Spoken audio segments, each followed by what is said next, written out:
Hello everyone, मैं शकुंतला सिंधु आपका स्वागत करती हूँ आपके अपने प्यारे से यूट्यूब चैनल एडुजीनिया का प्रतीक बाज को माना गया है और सांप है वह अपनी इच्छाओं को अपने अधीन रखकर एक गहरी अंधेरी गुफा में अपना जीवन यापन करता है। तो यहाँ पर निर्मल वर्मा है, वो इसके लेखक हैं।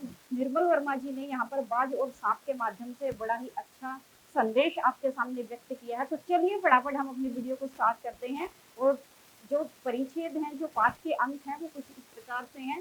सबसे पहला हमारा जहाँ से हमारा अध्याय शुरू होता है, तो अध्याय शुरू होने में एक पॉइंट आता है जिसका नाम है अंधेरी गुफा। अब अंधेरी गुफा में एक सांप रहता था। समुद्र के किनारे से थोड़ा सा हटकर एक पत्थरों से बनी हुई अंधेरी गुफा थी और उस अंधेरी गुफा में सांप है वो शहरों की चमक धमक से दुनिया से कटा हुआ वहां पर रहकर उस अंधेरी गुफा में रहकर अपना जीवन यापन करता था। इसका अभिप्राय है दुनिया से कटा क्योंकि दुनिया से उसको कुछ भी लेना देना नहीं, अकेला रहना उसको पसंद था। गुफा का जो दृश्य है वह इतना भयानक था कि वहां पर कोई दूसरा जीव जंतु है वह रहकर भी वहां का दृश्य देखकर अपने आप को अजीब सा एक प्रकार से महसूस करता था। तो वहां पर कोई भी नहीं आता था, यानी कोई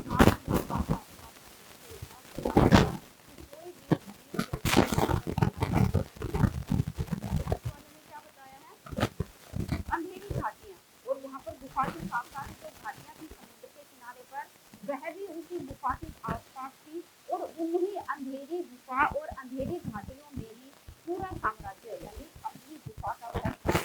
और अंधेरी घाटियां क्या है पूरे एक तरह से राजा अपनी प्रजा का या अपने साम्राज्य की देखभाल करता है। तो इसी प्रकार से जो सांप है वह अपने आप को गुफा का स्वामी समझता था और जो घाटियां हैं वह उसके साम्राज्य के अधीन आती थी। शहर की भाग दौड़ से दुनिया से कटा हुआ वह समुद्र के किनारे पर गुफा में और घाटियों के बीच में अपना जीवन यापन करता था। जैसे यहाँ पर बताया है कि सांप अंधेरी गुफा में रहता था, घाटियां हैं वो उसका साम्राज्य थी। और यहाँ पर नेक्स्ट बताया है गुफा का स्वामी। सांप अपने आप को राजा समझता था, यानी कह सकते हैं कि वह अपने आप को गुफा का स्वामी के रूप में अपने आप को खुद ही घोषित कर चुका था। कहने का अभिप्राय है कि सांप है वह बाहर की दुनिया से कटा हुआ था और अपने आप को गुफा का, अंधेरी घाटियों का और समुद्र का स्वामी रूप में महसूस करना शुरू कर दिया। नेक्स्ट है खून से लथपथवाद। अब उसके जीवन में परिवर्तन आता है, किसके? सांप के। सांप के जीवन में परिवर्तन आता है। अचानक से एक दिन वह अपनी गुफा से बाहर बैठा हुआ सेक रहा, समुद्र की लहरों का आनंद है, वो मजे से लूट रहा है।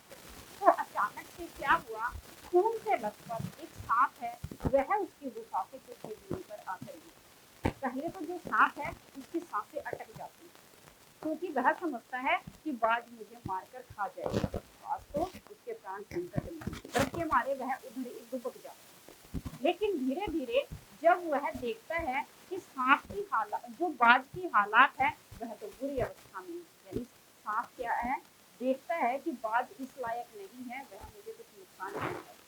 इसलिए वह मन में साहस को धारण करके धीरे धीरे देखकर बाज के पास जाता है और उनसे पूछता है कि भाई यह आपकी हालात कैसे हैं। तो नेक्स्ट यहाँ पर बताया है असीम आकाश। अब बाज है वो वीरता का प्रतीक माना गया। ये बताता है कि मेरा जीवन भी क्या खूब जीवन है। जीवन का मतलब है जिंदगी के जितने भी सुख थे, आकाश की असीम ऊंचाइयों का जितना भी आनंद मैंने लूटा वह मेरे जीवन के लिए काफी है। कहने का अभिप्राय है कि इस संसार में रहते हुए मैंने समस्त आकाश को अपनी पंखों की शक्ति के बल पर नाप दिया है, यानी मैंने आकाश की ऊंची से ऊंची बुलंदी को छुआ है और मेरे पंखों में अब इतनी जान नहीं है कि मैं उस आकाश को, उस स्वच्छंद, उस असीम आकाश को मैं दोबारा से छू सकूं, यानी दोबारा से हमारे पंखों में इतनी जान आ जाए कि पंखों के बीच में मुकाबला हो जाए और कौन आगे निकले, यानी सिज तक पहुंचकर कौन आसमान की बुलंदी को छुए। अब मेरे पंखों में इतनी जान नहीं है क्योंकि मेरी अवस्था ऐसी हो चुकी कह रहा है कि जीवन के अंदर कोई भी सुख नहीं है जो में निर्णय होगा।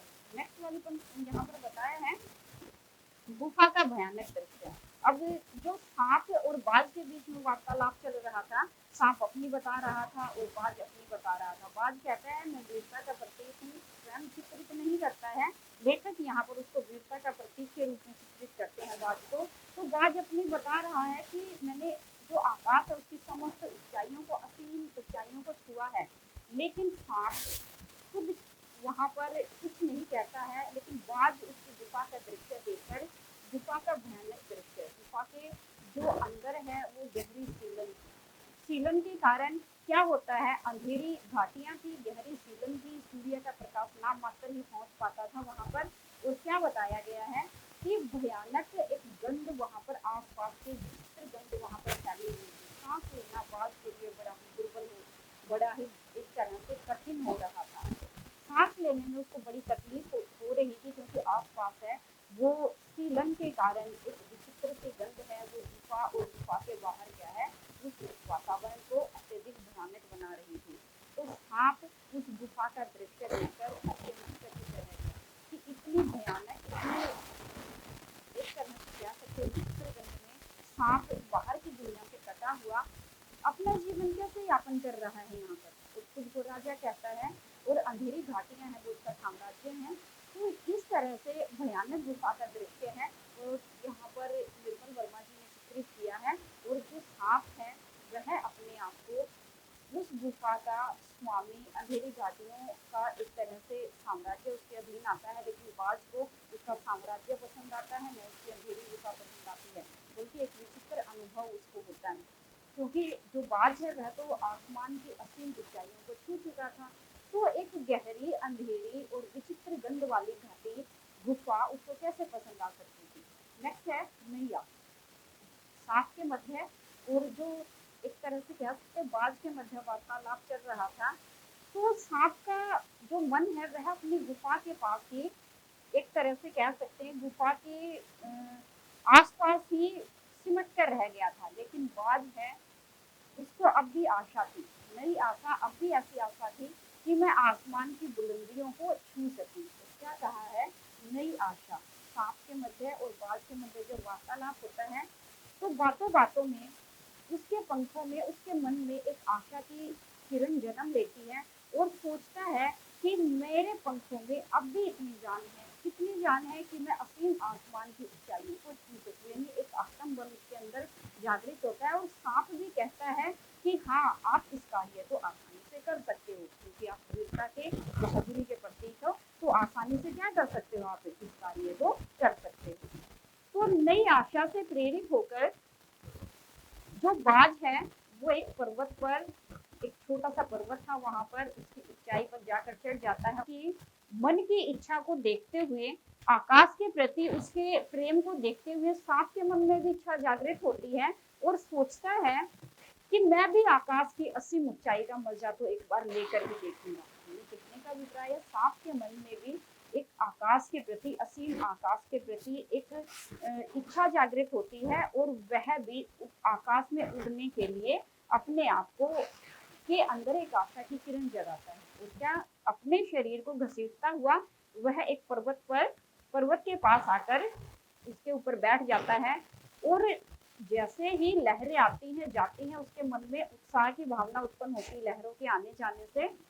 बिजली की चमकती हुई एक किरण के समान वह अपने शरीर को आसमान में छोड़ देता है।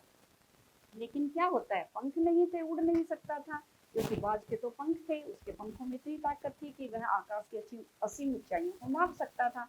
लेकिन सांप ऊपर जाने के बजाय बिजली की लकीर के समान चमकता हुआ नीचे धड़ाम से आकर गिरा जमीन पर, मरते मरते उसकी जान बची। तो सांप क्या कहता है, ईश्वर की कृपा। सांप कहता है कि आकाश में ऐसा क्या रखा है, क्या ऐसी विचित्र बात है आकाश में, ऐसी क्या एक तरह से कह सकते हैं कि कौन सा प्रेम है आकाश में ऐसा कि सांप जो बाज है उसने अपने प्राणों को संकट में डाल दिया। मरते मरते वह तो बचा है और कह रहा है ईश्वर की कृपा की मेरे प्रति है, मैं भगवान का शुक्रिया अदा करता हूँ, ईश्वर की कृपा मुझ पर है कि मेरे प्राण तो बच गए, सांप तो मर गया, मैं भी मरने के लिए तैयार ही था, लेकिन ईश्वर का आशीर्वाद मेरे ऊपर था, उसकी कृपा थी, जो इतना ऊंचाई से गिरने के बाद में मेरे प्राण बच गए। और वह भगवान का शुक्रिया अदा करता है और कहता है कि मुझे ऐसे आसमान से कुछ लेना देना नहीं है, यानी मैं कभी आसमान की तरफ आंख उठाकर भी नहीं देखूंगा। फिर आसमान के प्रति अपने विचार प्रकट करते हुए सांप क्या कहते हैं, न दीवारें न रेंगने के लिए जमीन। गाद की दशा को देखते हुए, उसकी हालात को देखते हुए एक छोटी सी आशा की किरण उसके मन में जन्म लेती है कि मैं भी आसमान में उड़कर देखूंगा। लेकिन जैसे ही उड़ने के लिए वह पहाड़ी से अपने शरीर को नीचे छोड़ता है तो धड़ाम से धप से नीचे जाकर गिरता है। मरते मरते उसके प्राण बचते हैं ईश्वर की कृपा से। और खुद पर घृणा व्यक्त करता हुआ, यानी जलानी सी व्यक्त करता हुआ कहता है कि ऐसा क्या है, आसमान की असीम ऊंचाइयों में कुछ नहीं है वहां पर, क्योंकि वहां पर न तो दीवारें हैं, आसमान असीम है, उसकी सीमा ही नहीं है, और न ही रेंगने के लिए वैसी जमीन है। तो मुझे ऐसे आसमान से कुछ लेना देना नहीं है, भगवान बचाए मुझे ऐसे आसमान से। नेक्स्ट है रहस्यमय संगीत। और सांप अपने आप को, अपने शरीर को समेटकर फिर से अपनी गुफा में जाकर चुपचाप बैठ जाता है। लहरों की गर्जन के साथ ही उसका जीवन भी क्या है, वो गुजरता चला जाता है। लहरों का शोर और सांप ही सिर्फ वहां पर दो अपने सुख दुख के साथी थे। लहरों का शोर सुनाई देता था और सांप लहरों के प्रति उसके मुंह में बनकर अपनी गुफा से बाहर समुद्र का दृश्य देखने के लिए आता था। तो अपने शरीर को एक तरह से समेट कर वह गुफा के अंदर बैठ जाता है, लेकिन उसके जीवन में फिर से बाज आने के बाद एक परिवर्तन और होता है। उसको आसपास एक विचित्र सा संगीत सुनाई देता है, रहस्यमय संगीत। बाहर निकल कर देखता है, बड़ी ही हैरानी होती है कि आज से पहले तो कभी ऐसा नहीं हुआ, अचानक से आज ऐसा क्या है कि एक विचित्र सा रहस्य भरा संगीत मुझे सुनाई दे रहा है। फिर वह खुद ही अनुमान लगाता है कि शायद जो लहरों का शोर है वो एक विचित्र संगीत के रूप में तब्दील हो गया है, बदल गया। किसके लिए? जो बाज की वीरता के लिए। यानी बाज ने कभी अपने जीवन में हार नहीं मानी, वीरता का प्रतीक तो था ही, वो वीरता की भावना थी उसके अंदर, लेकिन कभी भी उसने हार नहीं मानी है, वीर था। दूसरों के लिए, खुद के लिए जिया, लेकिन दूसरों के लिए, यानी आसमान के प्रति प्रेरित होकर उसके मोह में फंसकर क्या करता है, इतना आसमान के प्रति अपना प्रेम प्रकट करता है कि वह अपने शरीर को पहाड़ी से नीचे छोड़ देता है। और क्या होता है, जो लहरें हैं आ जा रही थी तो उनके साथ साथ समुद्र के अंदर समा जाता है। तो समुद्र उसकी वीरता से खुश होकर, प्रेम से प्रेरित होकर उसके स्वच्छंद मन से लहरों का शोर है वो उसकी वीरता को देखते हुए रहस्यमयी संगीत के रूप में बदल जाता है। सांप भी अपने बाज को धन्यवाद व्यक्त करता है कि जो लहरों का शोर था वह उसके कानों को कभी कभी अशांति देता था, लेकिन आज बाज की ही कृपा से समुद्र का शोर है वो विचित्र और रहस्यमय संगीत से क्या है वो भर जाता है। नेक्स्ट है वीरता देवी। हैरानी की भावना थी उसके मन में कि रहस्यमय संगीत वो कहाँ से निकल रहा है और क्यों निकल रहा है। तो वह अनुमान लगाता है, अनुमान नहीं